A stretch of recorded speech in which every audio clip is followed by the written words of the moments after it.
Саламатсыңарбы урматтуу окуучулар? Менин атым Касым.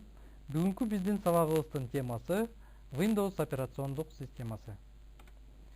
Windows операциондук системасын үйрөнөрдөн мурда операциондук система деген түшүнүккө токтолуп кетели. Демек, операциондук система бул биринчи иретте программа. Бул программа компьютерде түзгөн баардык аспаптарды, компьютерде иштеген программаларды, колдонуучуларды жана компьютерде сакталган маалыматтын бүт баардыгын башкарып турат. Андан тышкары, операциондук система колдонуучу менен машинанын ортосунда котормочу катары иштейт дагы, колдонуучуга ыңгайлуу интерфейс түзүп берет. Демек, операциондук система бул компьютердеги эң негизги программа. Эгерде жалпы программалык жабдыктардын арасында операциондук системалардын ордун карай турган болсок, анда операциондук системалар системалык программдык жабдыктар тобуна кирет. Операциондук системалардан тышкары бул топко драйверлер да киришет. Драйверлер булар ар бир аспапты башкарып турган программалар. Операциондук системалар аспаптарды драйверлердин жардамы менен башкарышат. Эми операциондук системалардын негизги түрлөрүнө Unix, Microsoft Windows, macOS, MS-DOS жана башка ушул сыяктуу түрлөр киришет. Unix операциондук системаларына карай турган болсок, бул жерде дагы абдан ар түрдүү операциондук система программалары бар. Мисалы, абдан чоң группа катары Linux эсептелет. Linux'тун тобуна мисалы Red Hat жана Ubuntu операциондук системалары кирет. BSD деген чоң Unix операциондук системаларынын тобуна болсо, мисал катары FreeBSD операциондук системасын келтирсек болот. Ал эми Microsoft компаниясы тарабынан даярдалган Windows операциондук системаларына карай турган болсок, алардын мына ушундай түрлөрү бар. Азыркы учурда эң популярдуу катары Windows XP жана Windows 7 операциондук системалары колдонуп келе жатышат. Ал эми жаңы компьютерлерде болсо Windows 8 операциондук системалары орнотула баштады. Эми Windows операциондук системасында программаларды чакыруунун жолдорун карап көрөлү. Windows операциондук системасында иштей турган программаларды чакыруу үчүн бир нече жол бар. Алардын бирөөсү иш столунан программанын шилтемесин чычкандын сол баскычы менен эки жолу бат басуу. Муну силерге көрсөтүп берейин. Алдыңарда бир иш столу бар болсун дейли. Мына ушул иш столундан мисалы Google Chrome аттуу программасын чакыралы. Ал үчүн мен мышканын курсорун программанын шилтемесинин үстүнө алып келип, сол баскычын эки жолу бат басып жатам. Жыйынтыкта бизге керектүү программа ачылды. Ушул эле амалды аткарыш үчүн клавиатураны колдонсок болот. Ал үчүн тиешелүү программанын шилтемесин белгилеп алып, клавиатурадан Enter баскычын басуу керек. Клавиатурада Enter баскычы мына төмөнкү жерде жайгашкан. Демек, бизге болгону программанын шилтемесин белгилеп алып, клавиатурадан Enter баскычын басканда бизге керектүү программа иштеп баштайт. Компьютерде орнотулган программаны чакыруу үчүн негизги менюну да колдонсо болот. Негизги менюну англисче Start меню деп аташат. Ал көбүнчө экрандын төмөнкү сол бурчунда жайгашат. Мына алдыңарда Start менюсу ачылды. Бул жерде акыркы убакта колдонулган программалардын тизмеси көрсөтүлгөн. Ал эми ушул компьютердеги баардык программаларды көрүү үчүн ушул баскычты басуу керек. Бул жакта компьютерде орнотулган баардык программаларды көрө аласыңар. Керектүү программаны чакыруу үчүн ошол программанын шилтемесин мышканын сол баскычы менен бир жолу басуу керек. Мисалы, Mozilla Firefox программасынын шилтемесини бир жолу мышканын сол баскычы менен басып жатам. Жыйынтыкта программа ачылды. Эгерде компьютерде абдан көп программа орнотулган болсо, анда тиешелүү программаны издөө мүмкүнчүлүгү мына негизги менюсунда бар. Негизги менюсуна кирип, программаларды издөө аймагын колдонууга болот. Бул үчүн ушул аймактан программанын атын жазуу керек. Мисалы, PowerPoint программасын издей турган болсок, Мына алдыңарда power деп жазгандай эле ошол сөзгө байланыштуу программалар жана документтердин тизмеси ачылды. Эң биринчи кезекте бизге керектүү Microsoft PowerPoint программасы табылды. Windows операциондук системасында бардык программалар терезелерде ачылат. Ошондуктан бул операциондук системаны Windows терезелер деп атап коюшкан. Мына алдыңарда турган Microsoft PowerPoint программасы дагы терезеде жайгашкан. Демек, Windows операциондук системасында абдан маанилүү нерсе бул терезелерди башкаруу. Терезелерди башкаруу үчүн кандай амалдарды аткарса болот? Демек, терезени толук экранга ачуу мүмкүнчүлүгү бар. Андан тышкары терезени жылдырса болот. Анын өлчөмүн өзгөртүүгө болот. Бир терезеден башка терезеге өтүү мүмкүнчүлүгү бар. Терезелерди экранда ириеттеп тизүү мүмкүнчүлүгү бар. Андан тышкары терезени көрүнбөгөндөй кылып минимайз түрүп койсо болот. Жана терезени жабууга болот. Терезени толук экранга ачуу жана калыбына келтирүүнү карап өтөлү. Терезени толук экранга ачуу жана калыбына келтирүү үчүн бир нече жол бар. Алардын биринчиси терезенин баш сөз сабын колдонуу. Терезенин баш сөз сабы мына жогорку жакта байланышкан. Бул сапта көбүнчө программанын аты жазылат. Мына азыркы учурда иштеп жаткан программа Microsoft PowerPoint программасы. Терезенин баш сөз сабына чычкандын сол баскычы менен 2 жолу бат басса, ал терезе калыбына, мурдагы калыбына келет. Мына мен 2 жолу бат бастым. Жыйынтыкта терезе мурдагы болгон калыбына келди. Эгерде азыр терезенин баш сөз сабына мышканын сол баскычын 2 жолу бат дагы баса турган болсок, анда ал терезе толук экранга ачылат. Мына 2 жолу бат басып көрөлү. Терезе толук экранга ачылды. Дал ушул эле амалды аткарыш үчүн терезенин жогорку оң бурчунда терезени башкаруу баскычтары бар. Алардын ортоңкусу терезени толук экранга ачуу жана калыбына келтирүү үчүн колдонулат. Бул баскычты бир жолу бассак, терезе калыбына келтирилди. Эми ошол баскычты кайра бир жолу бассак, терезе толук экранга ачылды. Андан тышкары ошол эле ишти терезенин системалык менюсунун жардамы менен аткарса болот. Терезенин системалык менюсун чакыруу үчүн анын жогорку сол бурчунда жайгашкан мына могу сүрөткө басуу керек. Мына системалык меню ачылды. Бул жерде терезени калыбына келтирүү жана терезени толук экранга ачуу баскычтары бар. Эми терезени жылдыруу жолдорун карап өтөлү. Терезени жылдыруу үчүн ал терезе толук экранга ачылбастан калыбына келтирилген абалында болушу керек. Терезени жылдыруу үчүн анын баш сөз сабы колдонулат. Адегенде мышканы терезенин баш сөз сабына алып келип, анын сол баскычын басып кармап туруш керек. Мына сол баскычын басып кармап турганда, эгерде мышканы кыймылдата турган болсок, терезе дагы кошо жылат. Терезени тиешелүү керектүү жерге алып келгенден кийин, ал ошол орунду ээлеп калсын үчүн мышканын сол баскычын эми кое бериш керек. Жыйынтыкта биздин терезе өз ордун, жаңы ордун ээлеп калды. Терезени жылдыруунун дагы бир жолу бар. Ал системалык менюну колдонуу. Терезенин системалык менюсунда жылдыруу деген баскычты басабыз. Эми клавиатуранын жогору, оңго, солго жана төмөн баскычтарын колдонуп терезени тиешелүү орунга алып келебиз. Мына тиешелүү орунга терезени алып келгенден кийин клавиатурадан Enter баскычын басып коебуз. Жыйынтыкта терезе өз ордун ээлеп калат. Терезенин өлчөмдөрүн өзгөртүү үчүн анын чек аралары колдонулат. Терезенин 4 чек арасы бар. Сол, жогорку, төмөнкү жана оң чек аралары. Терезенин өлчөмүн өзгөртүү үчүн чычканды тиешелүү чек арага алып келиш керек.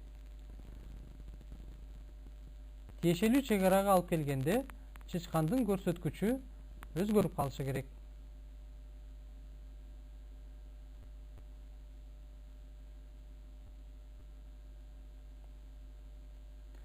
Чычкандын көрсөткүчү өзгөрүлүп турган учурда чычкандын сол баскычын басып кое бербестен жылдырабыз. Жылдырган сайын терезенин өлчөмү дагы чоңоюп же кичирейет. Керектүү өлчөмгө алып келгенден кийин чычкандын сол баскычын кое берсе болот. Жыйынтыкта терезе жаңы калыпка ээ болуп калат. Терезенин өлчөмүн өзгөртүү үчүн дагы бир атайын баскыч бар. Ал терезенин төмөнкү оң жак тарабында жайгашкан. Бул баскычтын жардамы менен терезенин бийиктигин дагы туурасын дагы бир убакта өзгөртүү мүмкүнчүлүгү бар. Ал үчүн чычкандын көрсөткүчүн ошол баскычтын үстүнө алып келип, сол баскычын басуу керек. Сол баскычын басып турган кезде чычканды жылдырабыз. Тиешелүү калыпка алып келгенден кийин чычкандын сол баскычын кое берсе болот. Жыйынтыкта терезе жаңы калыпка ээ болуп калды. Эмесе бир терезеден башка терезеге өтүү жолдорун карап көрөлү. Бир терезеден башка терезеге өтүүнүн биринчи жолу бул маселелер тактасын колдонуу.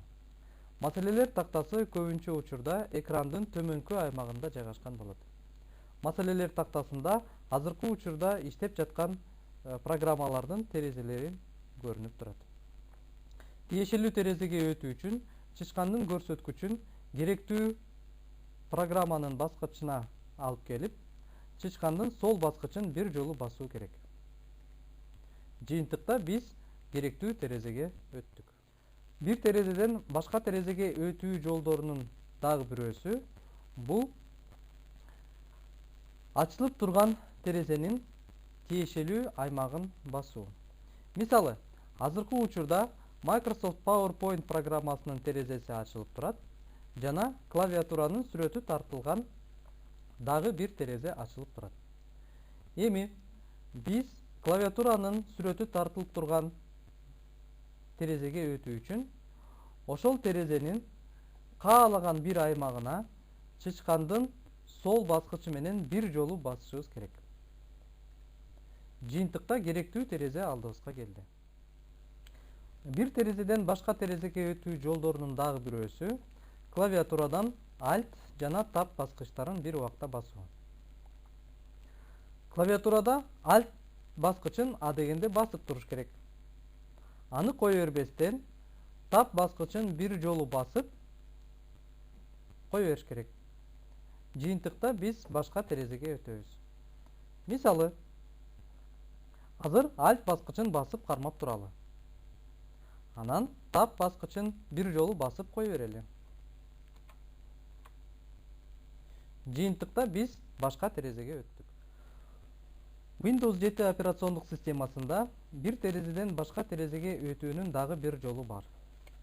Ал үчүн клавиатурада Windows баскычын басып кармап туруш керек дагы, Tab баскычын улам басып кое бериш керек.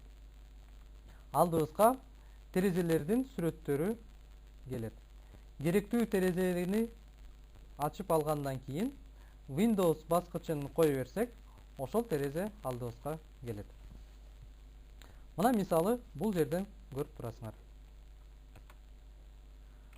Windows баскычын кое бербестен Tab баскычын бирден басып жатабыз. Керектүү терезеге жеткенде Windows баскычын кое бериш керек.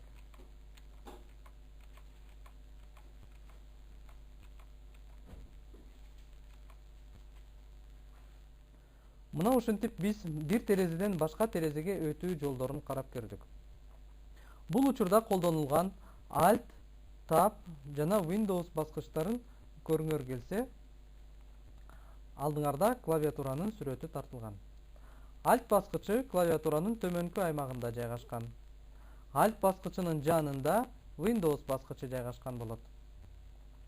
Ал эми Tab баскычы болсо, клавиатуранын сол жак тарабында жайгашкан. Эми болсо, терезени түрүп коюу жолдорун карап көрөлү.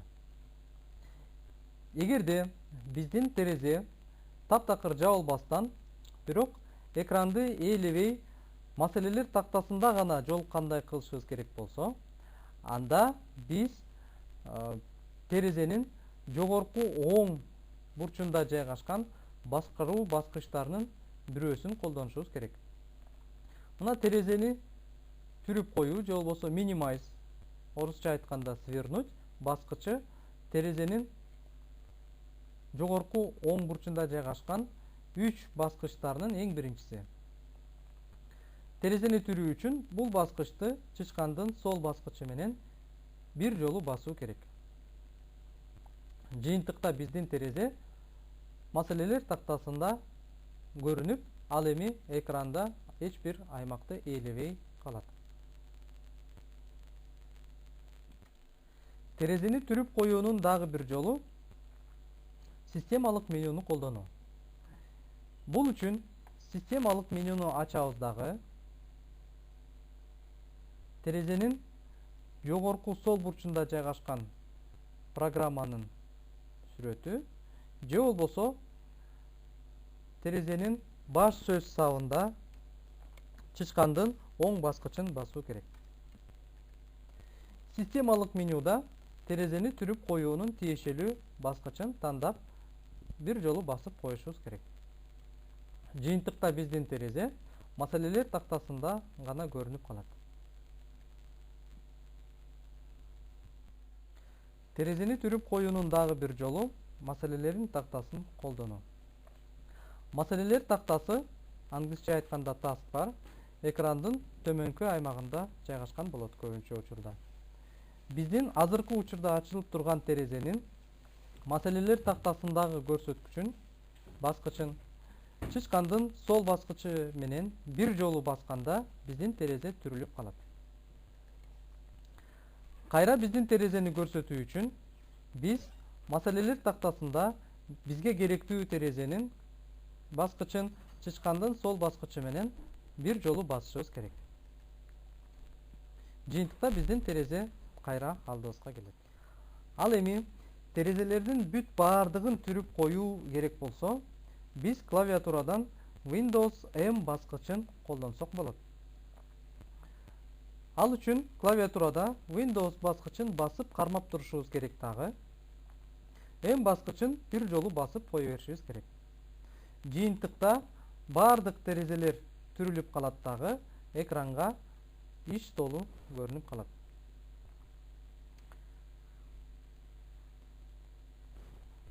Мына азыр Windows баскычын басып кармап туралы дагы, M баскычын бир жолу басалы. Жыйынтыкта баардык терезелер түрүлүп калды дагы, экран алдына иш толу көрсөтүлүп калды.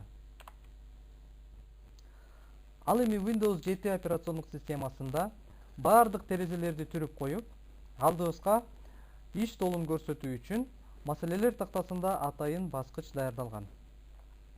Ал баскыч маселелер тактасынын эң оң жак тарабында жайгашкан болот. Же болбосо экрандын төмөнкү оң бурчунда. Бул баскычты чычкандын сол баскычы менен бир жолу бассак, баардык терезелер түрүнүп, экран алдына иш толу келет. Эми болсо терезелерди экранда иреттеп түзүү жолдорун карап өтөлү. Терезелерди экранда иреттеп түзүү үчүн биз маселелер тактасын колдонсок болот.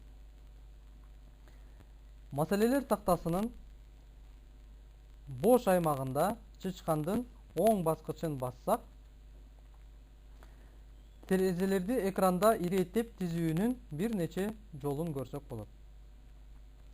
Биринчи жолу бул терезелерди каскад түрүндө жайгаштыруу. Терезелерди каскад түрүндө жайгаштырганда ар бир терезенин баш сөз сабын көрүү мүмкүнчүлүгүн алабыз. Мына мисалы алдыбызда клавиатуранын сүрөтү тартылган терезе аркасында, анын алдында Microsoft PowerPoint программасынын терезеси көрүнүп калды. Бул учурда биз баардык терезелердин жок дегенде баш сөз сабын көрсөк болот. Терезелерди экранда иреттеп тизүүнүн дагы бир жолу бар. Ал терезелерди горизонталдуу түрдө тизип чыгуу. Бул үчүн биз маселелер тактасынын бош аймагында чычкандын оң баскычын бир жолу басып, ачылган контексттин менюда тиешелүү команданы тандашыбыз керек. Жыйынтыкта терезелер горизонталдуу түрдө тизилип калышат. Андан тышкары терезелерди вертикалдуу түрдө да иреттеп тизсе болот. Бул үчүн дагы маселелер тактасынын бош аймагында чычкандын оң баскычын басып, тиешелүү команданы тандайбыз. Жыйынтыкта терезелер вертикалдуу түрдө тизилип калышты. Эмесе терезелерди жабуу жолдорун карап өтөлү. Терезени жабуу үчүн бир нече жол колдонууга мүмкүн. Алардын биринчиси терезенин жогорку оң бурчунда жайгашкан башкаруу баскычтарынын арасынан тиешелүүсүн басуу. Мына мисалы клавиатуранын сүрөтү тартылган терезени жабыш керек болсун дейли. Бул үчүн терезенин жогорку оң бурчунда жайгашкан терезени жабуу баскычын чычкандын сол баскычы менен бир жолу басуу керек. Жыйынтыкта терезе жабылат. Терезени маселелер тактасын колдонуп дагы жапса болот. Бул үчүн маселелер тактасында тиешелүү терезенин баскычына чычкандын оң баскычы менен басуу керек. Ачылган контекст менюдан терезени жабуу командасын тандайбыз. Жыйынтыкта терезе жабылат. Терезени системалык менюнун жардамы менен дагы жапса болот. Бул үчүн системалык менюну ачабыз дагы тиешелүү команданы тандайбыз. Терезени жабуу командасы. Жыйынтыкта терезе жабылды. Терезени клавиатуранын жардамы менен дагы жапса болот. Бул үчүн клавиатурадан Alt баскычын басып кармап турушубуз керек дагы. Андан кийин F4 баскычын бир жолу басып кое бериш керек. Бирок бул жерде эске ала турган нерсе бар. Alt F4 баскычын басканда учурдагы активдүү терезе жабылат. Азыркы учурда Microsoft PowerPoint программасынын терезеси активдүү болуп турат. Клавиатуранын терезеси жабылыш керек болсо, бул үчүн адегенде ошол терезени активдүү кылып алышыбыз керек. Эми клавиатурадан Alt баскычын басып кое бербестен F4 баскычын бир жолу бассак, терезе жабылат. Мына ушуну менен бүгүнкү сабагыбызды аяктайбыз. Көңүл бурганыңызга рахмат.